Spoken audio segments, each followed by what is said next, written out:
Avant-propos. Pour la bonne compréhension de l'exposé, la signification de quelques termes germaniques employés au cours du récit n'est peut-être pas inutile. À savoir, Kriegsmarine, marine de guerre allemande. Luftwaffe, armée de l'air. Heer, armée de terre. Ziart, radar destiné à guider le feu des batteries côtières.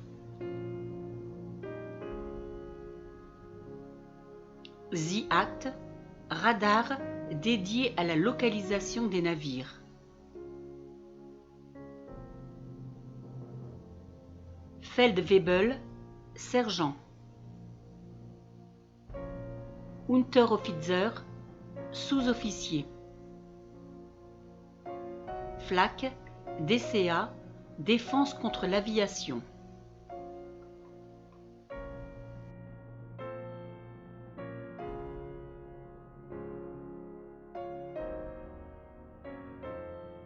Je commence il y a quelques semaines, alors que je cherchais des infos pour une vidéo en construction, je tombe par hasard sur ce cliché.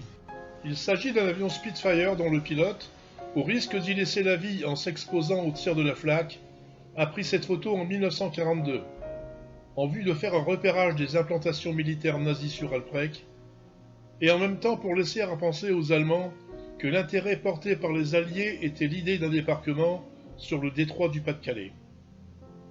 Les cibles à noter sur la photo sont peu matérialisables. Aussi ai-je voulu savoir quelle activité militaire précise s'exerçait sur le cap d'Alprec et plus généralement sur la côte d'Opale. C'est ainsi que commença une longue enquête dont je vous livre aujourd'hui les résultats. En mars 1942, avec la guerre sur le front de l'Est qui s'éternise, mobilisant l'essentiel des ressources humaines et du matériel, et l'entrée en guerre des États-Unis, Hitler commence à envisager un possible débarquement anglo-américain à l'ouest, d'autant que Staline presse les alliés occidentaux pour l'ouverture d'un second front en Europe. Les Allemands sont persuadés qu'un débarquement ne peut avoir lieu qu'à proximité d'un port afin d'assurer la logistique des troupes débarquées. Dans cet esprit, il est décidé l'installation de batteries lourdes et moyennes de la Kriegsmarine, responsable des objectifs marins, la création de points d'appui renforcés autour des ports tenus par l'armée de terre et à proximité des plages et des digues. Enfin, la Luftwaffe doit assurer la protection anti-aérienne des lieux. Les objectifs doivent être atteints pour la fin de l'année. C'est ainsi que du nord de la Norvège à l'extrême sud-ouest de la France naîtra le mur de l'Atlantique.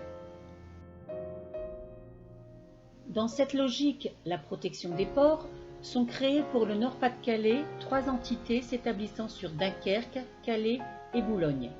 Celles-ci sont dénommées Festung, c'est-à-dire en français forteresse. Pour le Nord-Pas-de-Calais sont donc créées 3 Festung, Dunkerque, Calais et Boulogne. C'est ainsi que sur la Festung de Boulogne seront réparties localement les troupes de la Kriegsmarine, Luftwaffe et ailleurs. Boulogne-Nord, 1122 hommes, Boulogne-Port, 619 hommes, Boulogne-Ville, 350 hommes, Le Portel, 620 hommes, Mont-Lambert, 684 hommes, Hauteur de Boulogne, 776 hommes. La Festung Boulogne comprend donc au total 4171 hommes, placés sous le commandement du colonel Ecker, son PC de commandement s'établissant à Saint-Léonard. Ainsi répartis seront créés des points d'appui, c'est-à-dire le regroupement de diverses armes sur un même secteur pour une mission commune. Chaque point d'appui est un STP. Sur la carte apparaissent les divers STP de la côte d'Opale. Au Portel s'établissent le STP 232 Sirose. Cet important bastion est situé dans une vaste zone autour du mont de Coupe, et le STP 258 Pantoffelblum, point fort situé dans et autour du fort d'Alprec. Notre attention est portée aujourd'hui sur cette entité d'Alprec, STP 258 Pantoffelblum, pantoufles de fleurs en français. Voilà, nous y sommes.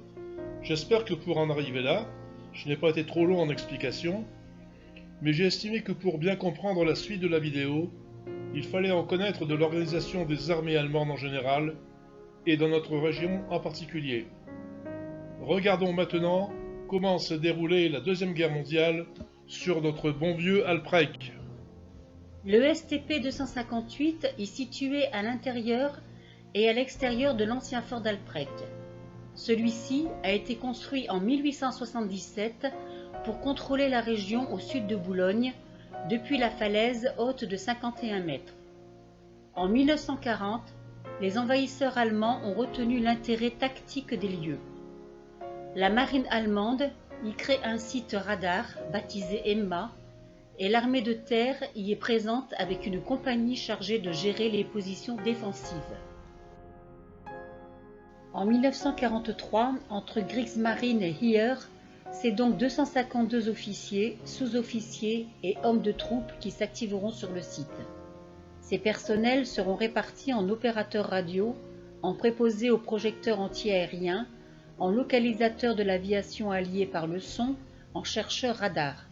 Pour le reste, il s'agit d'artilleurs chargés de la protection du site, canonniers, mitrailleurs, et de ceux affectés à la maintenance des lieux, approvisionnement, fourrier, etc.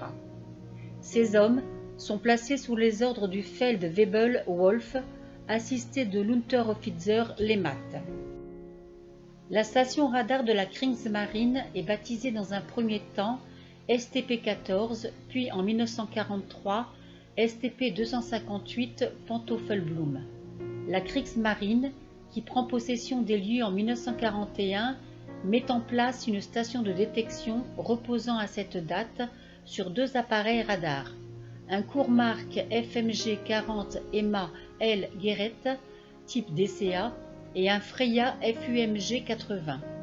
Le surnom Freya vient de la déesse nordique Freya, à qui on attribue de voir la nuit. Le fabricant est la société Lawrence, puissance 50 kW, autonomie portée jusqu'à 40 km. Cet appareil, FMG Flak, est destiné à localiser les avions alliés par son système anti-aérien ciblant. Le fabricant est la société Gema. Il a une puissance de 50 kW, une portée de 15 à 20 km et travaille à 125 MHz. L'appareil est motorisé et destiné à la recherche et au contrôle rapproché des combattants. En 1942, la station est étoffée avec l'arrivée du Würzburg Searise Fumo 214, monté sur un socle V229, orientable de 0 à 90 degrés. Il peut effectuer un balayage à 360 degrés et il a une portée de 60 à 80 km. Son nom de couverture est Emma. Courant 1943, la station recevra un second Würzburg Searise qui sera installé sur le toit du bâtiment de l'ancien phare des Garnis pour la circonstance de sa toiture. Voici la base du Würzburg Searise sur le toit du bâtiment de l'ancien phare. Avec la parabole de 7,50 m de diamètre, cela devait être impressionnant. Pour compléter ce dispositif, un projecteur FLAC 150 cm et un localisateur de son RRH sont installés. Et c'est ainsi que se présentait la station radar en 1943. Vous venez donc de voir l'implantation des radars sur le site de Albrecht. Dans une prochaine vidéo, nous aurons l'occasion de voir les bâtiments, les bunkers et blocos dans lesquels ces radars étaient impliqués. Puis, les armements lourds et légers dont disposaient tous les militaires de ce site. À bientôt.